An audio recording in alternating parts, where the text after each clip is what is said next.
Mainitin raw ang ulo ni Senadora Amy Marcos kaya hindi niya tinanggap ang pwesto bilang majority leader. Binanggit rin ito na bakit nila ginigibit raw ang mayorya ngayon, bagay na hindi naman nila ginawa noong nakaupo pa bilang Senate President si Tito Soto. Narito ang aking report. Tinanggihan raw ni Presidential Sister at Senador Amy Marcos ang luklok bilang majority leader dahil hindi ito madali at mainitin raw ang kanyang ulo. Sa panibagong liderato ng Senado, nakatalaga bilang acting majority leader si Senator Joel Villanueva. Pero hindi ito umay sa penal dahil may nakabinbing kaso na isinampalaban sa kanya na may kinalaman sa flood control anomaly sa Bulacan. Sabi ni Marcos, posibleng sa Lunes pa malalaman ang lahat ng bagong development sa Senado, lalo na ang inaasahang impeachment trial kay Vice President Sara Duterte. Ako naman, sabi ko, alam naman ninyo, hindi ako pwede, mainit ang ulo ko. Ayoko nakikiusap dyan, hirap na hirap ako dyan. Ako pang pagtutuunan ninyo ng rules, ng pakikisuyo, mahirap sa akin yun eh.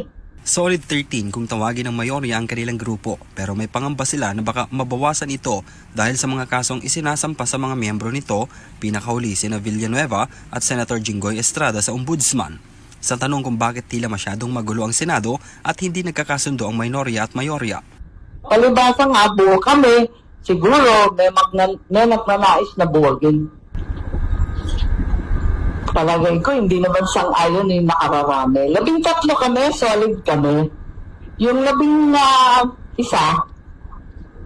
iba naman yun. Kung ano yung kandidato nila, minority pa rin yun.